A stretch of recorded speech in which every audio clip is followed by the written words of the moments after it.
Assalamualaikum warahmatullahi wabarakatuh. Selamat siang yang saya hormati media official, panitia pelaksana pertandingan dan teman-teman jurnalis sekalian. Kita praktis pasca main kemarin malam hanya punya waktu latihan pagi ini sama dengan Kediri. Kami melakukan aktivasi tadi di Stadion Lodaya dan mungkin kita hanya recovery untuk pemain yang main, dan pemain yang tidak main kami berikan sedikit pemahaman tentang rencana atau game plan kita besok. Selebihnya proses recovery yang hanya satu hari ini saya berharap berjalan dengan baik sampai dengan besok. Saya rasa ini.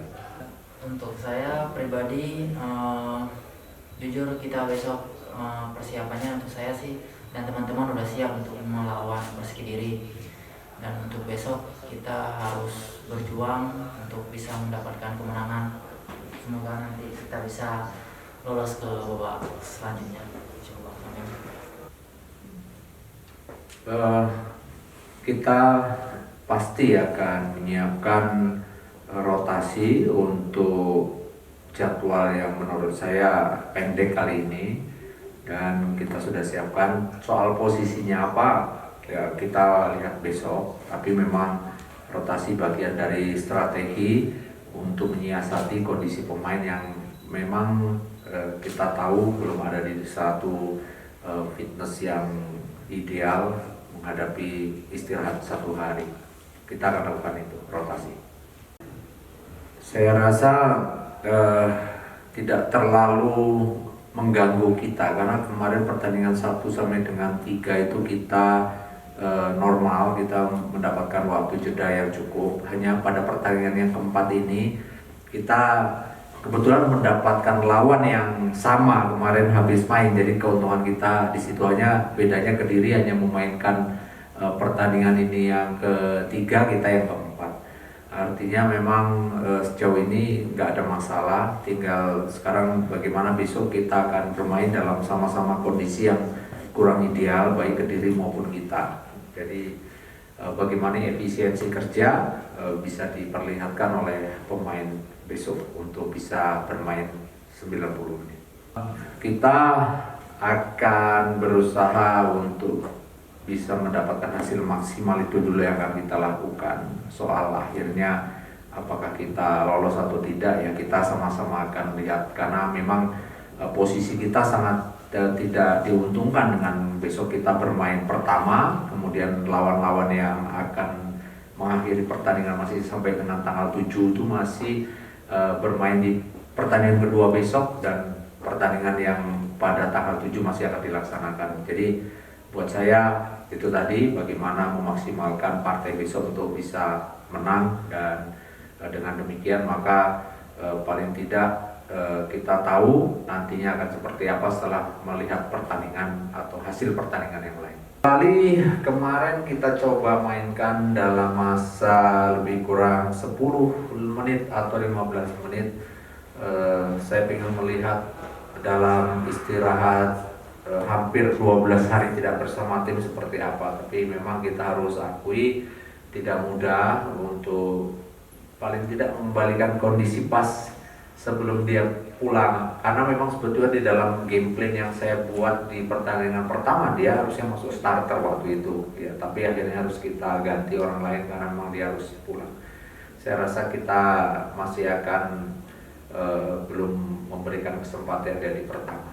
Kita tentu sangat berhitung di dalam memberikan kesempatan kepada setiap pemain untuk bermain kapan dan di mana, serta perannya bagaimana. Karena jujur satu hal, kita punya prospek panjang juga kepada pemain yang kita punya, terutama yang muda-muda ini, sehingga memang saya akan sangat memproteksi yang bersangkutan, tapi sekaligus juga akan memberikan experience kepada yang bersangkutan untuk suatu saat ada di waktu yang pas untuk dia berkembang. Untuk saya pribadi sih bukan jadi beban, jadi motivasi buat pertandingan besok, karena pertandingan akhir buat kita, jadi kita harus maksimalkan dan berjuang besok. Saya lebih memfokuskan bagaimana possibility yang akan terjadi di pertandingan besok, mengingat kemarin dalam beberapa laga sebetulnya kita menghadapi satu taktikal yang mirip-mirip ketika menghadapi kita. Apakah nanti Persik seperti itu atau tidak, itu yang sebetulnya lebih kita pikirkan, bukan soal rekodnya Persik, karena setiap tim tentu bisa berbeda motivasinya, bisa berbeda cara bermainnya ketika menghadapi tim yang lain. Bisa jadi Persik akan bermain dengan sangat berbeda dibandingkan pertandingan kemarin. Jadi saya tidak bisa memastikan seperti apa, tapi segala kemungkinan sudah saya sampaikan kepada pemain, dan termasuk beberapa hal yang menyangkut tentang hal-hal yang kurang di dalam pertandingan kemarin sudah saya sampaikan. Tapi memang sekali lagi bahwa segala sesuatu itu butuh proses, tapi proses itu bisa cepat, bisa juga lama. Dan yang paling sulit adalah ketika kita memberikan suatu permainan di mana mereka harus melakukan permainan yang bervariasi di saat situasi ruang tidak begitu banyak. Contohnya ketika menghadapi lawan yang compact defense, apa yang harus dilakukan? Itu kan ruangannya kecil, sempit, dan pemain banyak. Nah, ini hal-hal yang mungkin menjadi satu problema buat kita, tapi caranya mengatasi sudah ada di dalam pemikiran saya, tinggal implementasi dari pemain, mudah-mudahan besok bisa